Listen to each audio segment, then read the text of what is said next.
د رمضان شریف د روزو نیولو ثواب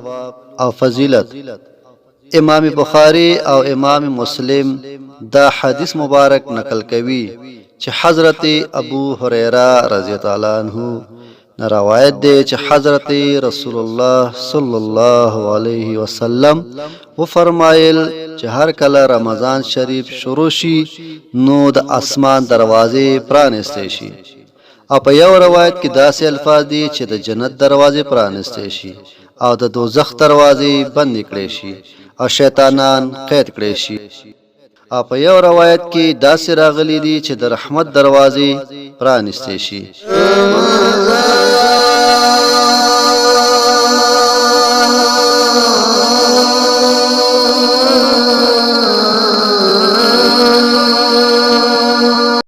امام بخاری دا حدیث مبارک نقل کوي چې حضرت سهیل بن سعد رضی الله عنه نه روایت دی چې حضرت رسول الله صلی الله علیه وسلم او فرمایل چې په جنت کې یو دروازه ده چې نومي ریان دی، په دغه دروازه باندې به صرف روزدار داخليږي. حضرت امام بخاری او حضرت امام مسلم دا حدیث مبارک نقل کوي چې حضرت ابو هريره رضی الله عنه د رسول الله صلی الله علیه وسلم نه روایت کوي چې څوک د رمضان شریف روزي ایمان سره او د ثواب په عقیده وساتي نو تیر شوي ټول ګناهونه به وبخښل شي، او چې څوک قیام وکړي یعنی تراویح وکړي او چې څوک د لیلۃ القدر په شپه قیام وکړي د عقیدې او ایمان سره او د ثواب حاصلولو په نیت باندې نو تیر شوي ګناهونه به ټول په ټول وبخښل شي. حضرت امام بخاری او امام مسلم دا حدیث شریف نقل کوي حضرت ابو هريره رضی الله عنه نه روایت دی چې حضرت رسول الله صلی الله علیه وسلم فرمایلی دي چې هر انسان خپل نیک عمل دا شان زیاتول شي چې په یو نیکه باندې لس چند ثواب لیکل شي تر دې پورې چې دا ثواب اویا چند شي. الله تبارک وتعالى فرمایي چې روزه زما د پاره ده او زبد دي جزاء یعنی عوض ورکوم، ځکه چې روزدار خپل خواهشات او خوراک زما د رضا د پاره پرېږدي.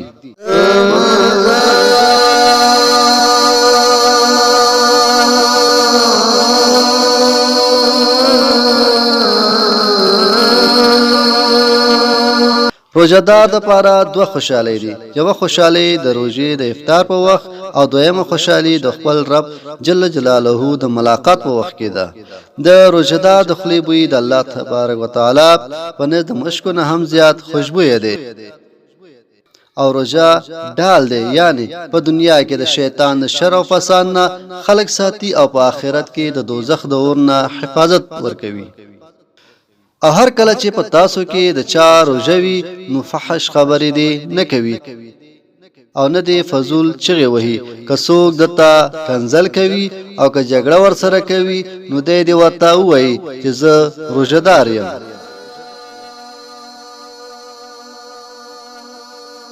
د قیامت پر ورځ به رمضان شریف په یو ښایسته شکل کې راشي او د الله تبارک وتعالى په حضور کې به سجده وکړي. الله تبارک وتعالى به ورته وفرمایي چې اے رمضان ته څه غواړې؟ نو رمضان شریف به عرض وکړي چې یا الله تبارک وتعالى زما حق چا ادا کړی دی هغه خلق زما په کار دي. نو الله تبارک وتعالى به ورته فرمایي چې کوم کسان ته پیژني هغه کسان جدا کړه. نو رمضان شریف به خپل خلق و پیژني د نور خلقو نه به جدا کړي او الله تبارک وتعالى به د رمضان شریف سفارش قبول کړي او دا خلق به جنت ته داخل کړي. الله تبارک وتعالى مونږ تاسو په دوی کې شامل کړي. آمین ثم آمین.